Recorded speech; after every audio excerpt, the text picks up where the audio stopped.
Hello, and thank you for joining me on A Psychologist Looks at Scripture.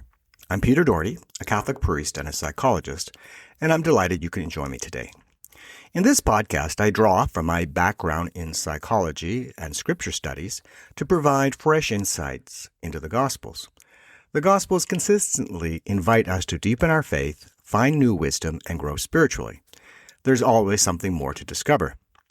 Each episode runs between 7 to 10 minutes. I know my listeners are busy, so I keep my podcast short.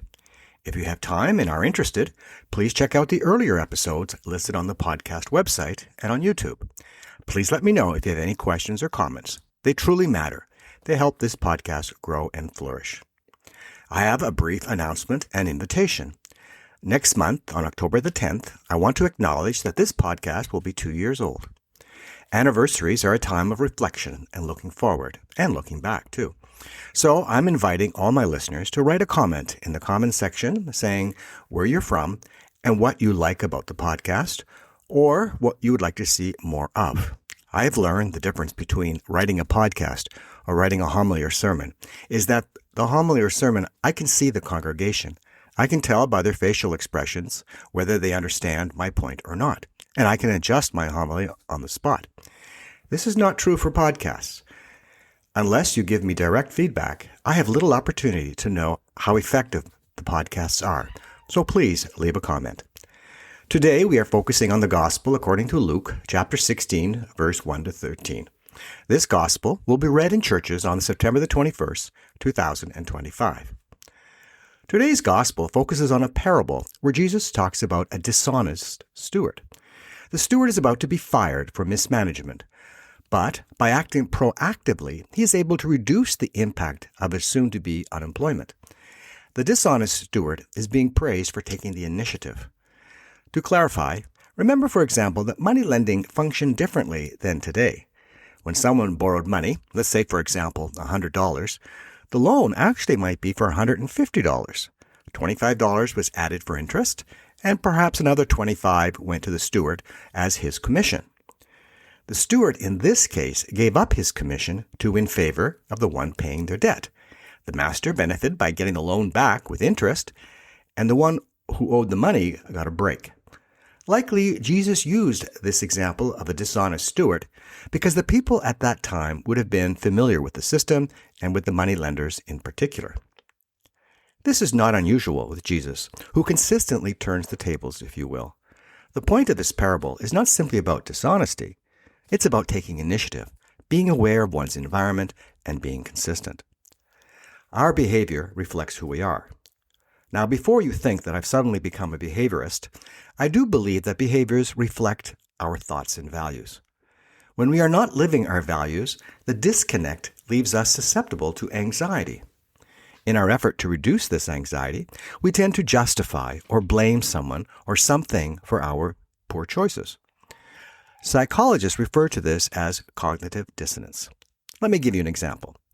The person who brings home their company's office supplies may try to justify their actions and silence their conscience by saying that the company will not miss these pens, paper, or pencils, and that somehow they deserve to supplement their income by helping themselves to the office supplies.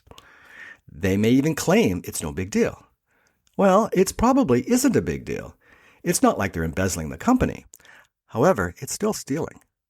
How can we say we are honest when we are making compromises? Where do we draw the line? Our faith is inconsistent when we try to justify our less than honest actions. We're being lukewarm in our faith. The New Testament reference about not being lukewarm is found in the book of Revelation, specifically Revelation chapter 3, verse 15 to 16, where Jesus addresses the church in Laodicea. So, because you are lukewarm, neither hot nor cold, I'm about to spit you out of my mouth. Pretty strong terms. So today's gospel speaks about being consistent and faithful, even in small issues. I find it interesting the comment Jesus makes about serving two masters. Sometimes I think we have more than two masters tugging away at our time and energy. It's just my personal opinion, but I suspect most people drift away from their faith, not because they are rejecting God, but rather other responsibilities and preoccupations seem to take precedence. family, career, community are just a few examples that demand our time and energy. Focusing on family, career, and community are good things, but there are other factors we need to address. The gospel invites the listeners to look at their priorities in life. We can look at our stated priorities, and we can look at the amount of time we spend in these priorities. I acknowledge that sometimes we spend time when we would prefer to be doing something else.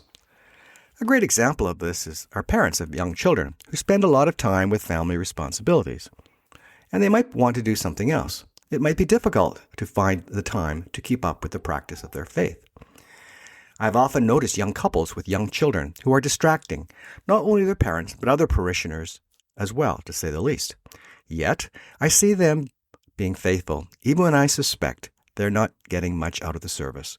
They're demonstrating their commitment, even when they're not getting anything from the service. They are a true inspiration to me. I've come to realize it's not about doing more, but rather how we live our faith. We live our faith by daily gestures towards one another. We might not have the time or resources to do great things, but the little gestures of kindness towards others can quickly add up. Do you know the names of the people who provide you services? Do you take time to greet people?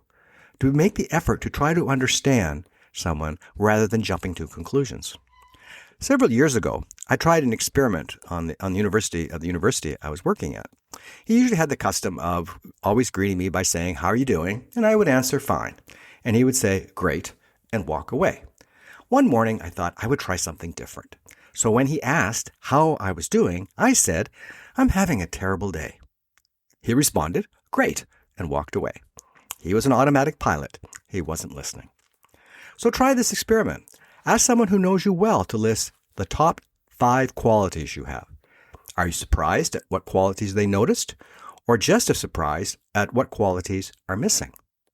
So, in conclusion, Jesus wisely warns us of the danger of divided loyalties in our spiritual lives. Fortunately, there are ways to live our faith in our lives.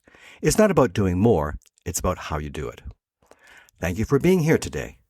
Next Sunday, I'm releasing a podcast from Luke chapter 16, verse 19 to 31, about the importance of social responsibility for living our faith and nourishing our spirituality. If you're new to this podcast, I invite you to check out previous episodes on major podcast platforms or YouTube. Regular YouTube listeners, please consider subscribing and sharing with friends who have an interest in Scripture. A new episode is released every Sunday, focusing on the week's gospel. And your feedback is always welcome and essential for the continued growth of this community. A special thanks for Heather Patel Doherty and Richu Coulombe for their invaluable assistance in preparing each episode. If you have any questions or comments, please feel free to reach out at peter.doherty, that's DOHERTYOMI, @gmail.com. May God bless you abundantly.